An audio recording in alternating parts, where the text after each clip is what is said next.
चलिए, हमने पिछले कक्षा में पढ़े थे, पिछले क्लास में प्रश्नावली 1.2। आज के क्लास में पढ़ेंगे प्रश्नावली 1.3। प्रश्नावली 1.3 में है अपरिमेय को सिद्ध करना। क्या अपरिमेय होते हैं पहले वो जान लेते हैं।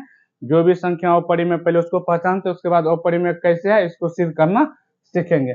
सबसे पहले सिंपल बात बताते हैं अपरिमेय, जिसे p/q के रूप में नहीं लिखते हैं। p/q के रूप में नहीं लिख सकते, नहीं लिख सकते हैं। इसको क्या बोलते हैं? अपरिमेय। क्या बोलते हैं? अपरिमेय संख्या। p/q के रूप में नहीं लिख सकते हैं, उसे ही अपरिमेय संख्या कहते हैं। जैसे कुछ तथ्य लेते हैं, इस इंट्रोडक्शन क्लास में हम बता चुके हैं कि परिमेय अपरिमेय क्या था। यहाँ पे थोड़ा सा बताते हैं, उसके बाद आगे सवाल को हल करेंगे किस तरीका से होता है।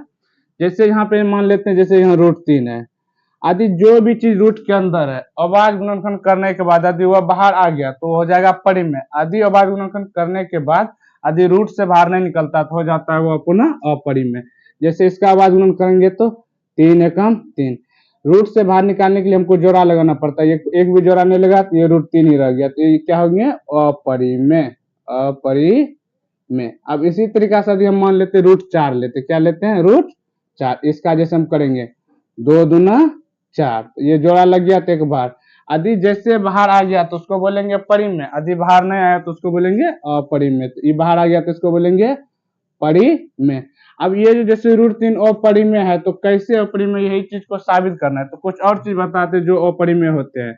जैसे पाई क्या? एक अपरिमेय संख्या। पूछेंगे पाई क्या है? पाई एक अपरिमेय संख्या है। पाई एक अपरिमेय संख्या। इसको आप अच्छे तरीके से याद कर लीजिएगा, इसको एग्जाम में पूछा जाता है।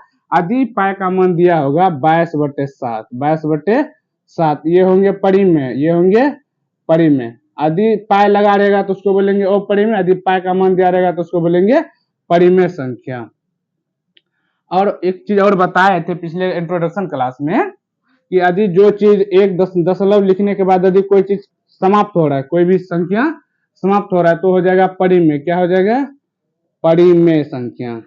लेकिन इसी तरीके से यदि मान लीजिए 1.555 आ रहा है, ये आ रहा है, लेकिन यदि वही संख्या बार बार आ रहा है, सेम संख्या दोहरा रहा है, ये भी होंगे परिमेय। सेम संख्या यदि बार बार दोहरा रहा है तो क्या होंगे?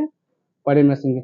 लेकिन यदि एक दशमलव के बाद हर बार नया नया संख्या दोहरा रहा है, हर बार नया नया संख्या दोहरा है, जैसे 1, फिर लिखेंगे 1 2, फिर लिख दिए 1 2 3, फिर 1 2 3 4, अलग अलग संख्या दोहरा रहा है, लेकिन एक अंक बढ़ जाता है, 2 अंक बढ़ जाता है, तो इस संख्या को लिखेंगे अपरिमेय संख्या। अपरिमेय संख्या, अपरिमेय संख्या। देखिए, जो चीज रूट में रह जाता है, यदि रूट से बाहर नहीं निकलता उसको बोलते हैं अपरिमेय। यदि रूट से बाहर निकल गया तो परिमेय। यहाँ मेन इंपोर्टेंट है पाई वाला। पाई क्या है? एक अपरिमेय संख्या। लेकिन यदि पाई का मान 22/7 दिया है तो हो जाएगा परिमेय संख्या। अब फिर और बताएं, जैसे दशमलव के बाद कोई संख्या खत्म हो गया तो बोलेंगे परिमेय संख्या। यदि दशमलव के बाद एक ही संख्या लगातार बार बार आ रहा है, वो भी क्या हो जाएंगे? परिमेय संख्या। लेकिन दशमलव के बाद एक संख्या के बाद हर एक बार आने के बाद एक संख्या बढ़ जाए या घट जाए तो हो जाते हैं अपरिमेय संख्या। अब पहला सवाल है, तो प्रश्नावली 1.3 का पहला सवाल दिया हुआ है, सिद्ध कीजिए कि √5 एक अपरिमेय संख्या है। जैसे √5 का अभाज्य गुणन करने पर भी बाहर नहीं निकलेगा तो यह एक अपरिमेय संख्या, लेकिन इसको सिद्ध करना है। तो चलिए इसके विपरीत मानते हैं, यह है अपरिमेय, लेकिन इसको मानेंगे अभी अपना सब परिमेय। तो लिखते हैं हल माना √5 एक परिमेय संख्या है। √5 को क्या मान लिया? परिमेय संख्या। तो जानते हैं परिमेय बराबर √5 बराबर p/q। p/q परिमेय को किसके रूप में लिखते हैं? p/q के रूप में, जहां p और q पूर्णांक है। p और q पूर्णांक है, q not equal to 0। q not equal to 0। √5 बराबर क्या मान लिए? p/q, क्योंकि परिमेय बराबर होता है p/q। अब इसको चलते थोड़ा सा हल कर लेते हैं। इसके बटे हमने कुछ है तो अपने मन से एक लगा के कोना कोनी गुना करते हैं। √5 से फिर एक पी कम, √5 ऐसे चलिए √5 गुना क्यू, √5 क्यू पी एकम पी कर दिया। अब दोनों तरफ वर्क कर लेते जिसके कारण रूट हट जाएगा, तो दोनों तरफ वर्ग करने पर, चलिए इसका वर्ग करते हैं, √5 क्यू का वर्ग बराबर पी का वर्ग। √5 का स्क्वायर करेंगे तो होगा 25, 25 का निकलेगा 5, तो सीधा यहाँ लिख देते हैं 5 क्यू स्क्वायर। यहाँ पे लिखेंगे पी का स्क्वायर करेंगे तो पी स्क्वायर। अब यहाँ पे दो तरीका से बना सकते हैं, लेकिन अपना सब क्या करते हैं, ये गुना में है तो इसको इधर ले जाएंगे तो भागा में हो जाएगा, तो पी स्क्वायर बटे 5, पी स्क्वायर बटे 5। यहाँ देखिए 5 जो है पी स्क्वायर को भाग लग रहा है, क्या लग रहा है, भाग। इससे हम कह सकते हैं 5 पी स्क्वायर को विभाजित कर रहा है। तो अब देखिए जैसे थोड़ा सा यहाँ देते हैं, यदि मान लेते हैं पी की जगह कोई भी चीज ले लेते हैं, जैसे यहाँ ले लिए 10, पी की जगह क्या ले लिए 10। यदि हम 10 का स्क्वायर किए, 10 का स्क्वायर कितना होता है 100, कितना हुआ 100। यदि इसमें हम 5 से भगा देंगे, कितने से भगा दिए 5 से, तो कितना बार विभाजित करेगा 20 बार। यदि हम बिना स्क्वायर का यहाँ पे लिखते हैं 10, 10 को यदि हम 5 से भगा देंगे तो 5 दूना 10। इसका मतलब कह सकते हैं 5 यदि पी स्क्वायर को विभाजित कर रहा है तो 5 पी को भी विभाजित करेगा। तो यहाँ पे लिख लेते हैं 5 पी स्क्वायर को विभाजित करता है, 5 पी स्क्वायर को विभाजित करता है, तो 5 पी को भी विभाजित करेगा, पी को भी विभाजित करेगा। पुनः मानते हैं P बराबर 5R, P बराबर क्या मानते हैं 5R। अब जहां R पूर्णांक है, जहां R को क्या मान लिए पूर्णांक, जहां R क्या है पूर्णांक है। अब देखिए इसलिए 5 माने क्योंकि हमें √5 का बनाना। यदि यहाँ पे √3 दिया रहेगा तो यहाँ मानेंगे P बराबर 3R, यहाँ 7 होगा तो यहाँ पे मानेंगे 7, जो भी दिया रहेगा वह चीज को मान लेंगे। अब इसको थोड़ा सा यहाँ पे लिखते हैं, दोनों तरफ वर्क करने पे थोड़ा लिख देते हैं P बराबर 5R, दोनों तरफ वर्ग करने पर।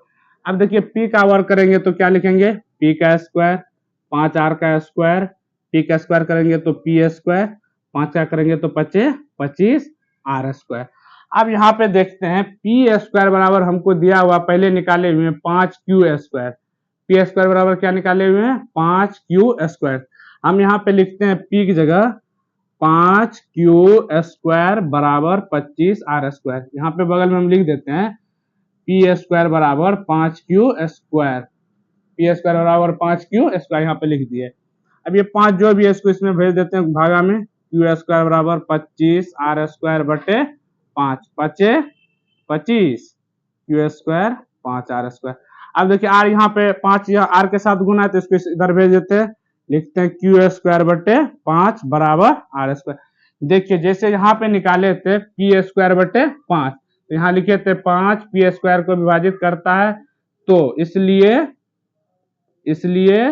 P 5 को विभाजित करेगा। अब पुनः वही बात यहाँ पे दिखा हुआ है, 5 Q स्क्वायर को विभाजित कर रहा है तो इसलिए 5 Q को भी विभाजित करेगा।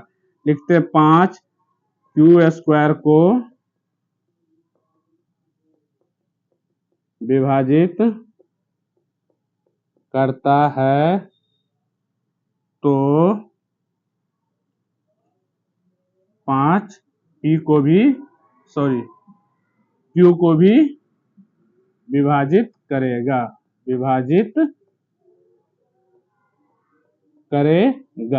अब देखिए इसमें 5 जो है P को विभाजित कर रहा है और 5 Q को भी विभाजित कर रहा है। अब इसमें लिखते हैं जैसे 5 और 5 दोनों P में विभाजित कर रहा है और Q में भी, यहाँ लिखेंगे अतः P और Q में कम से कम एक उभयनिष्ठ गुणनखंड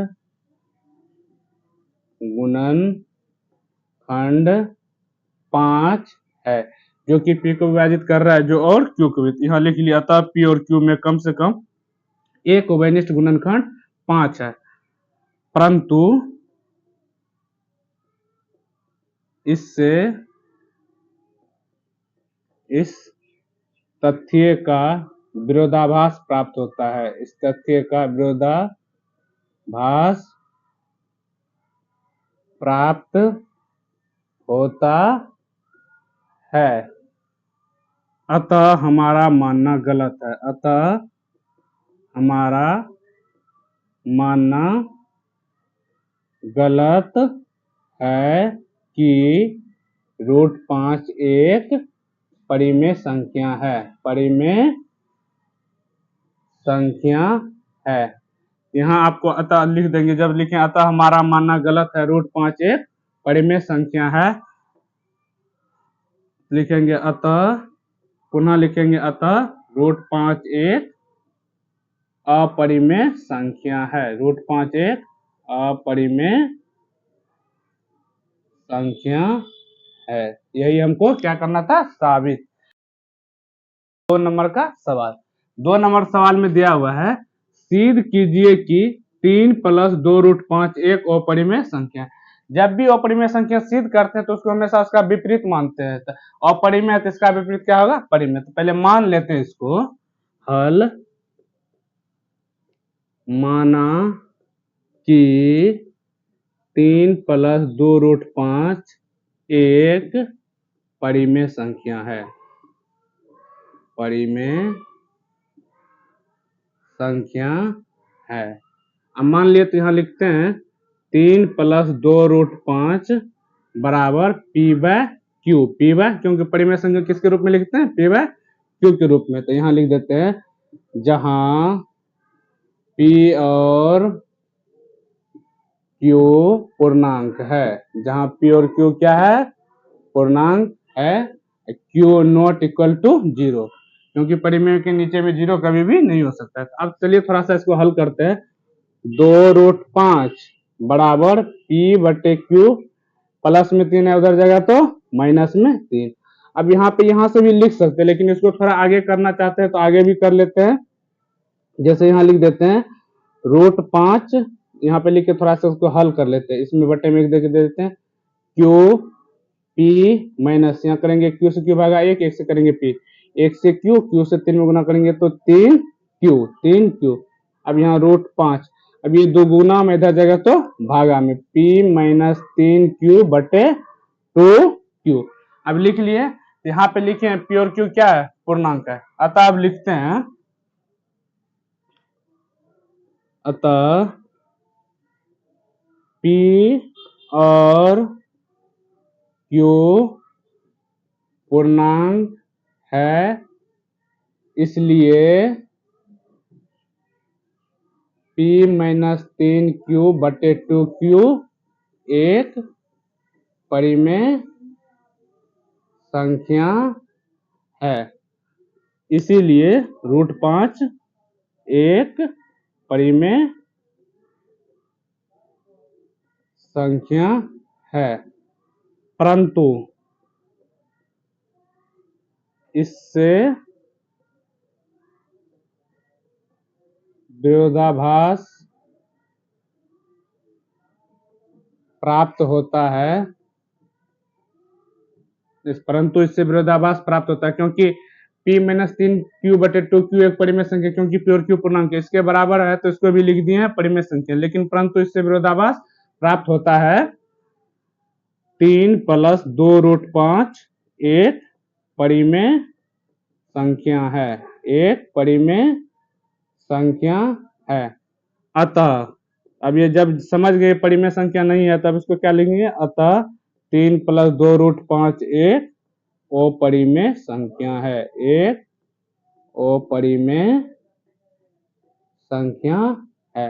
यही हमको साबित करना था, तब हमने साबित कर दिया कि 3 + 2√5 एक अपरिमेय संख्या है। तो अब 3 नंबर का सवाल बच गया, उसमें 3 गो सवाल है, उसको आप घर से बना लीजिएगा, साथ में 2-3 होमवर्क दे देते हैं, उसको भी आप बना लीजिएगा। जैसे लिख देते होमवर्क, यहाँ पे √3 एक अपरिमेय संख्या है, सिद्ध करना है,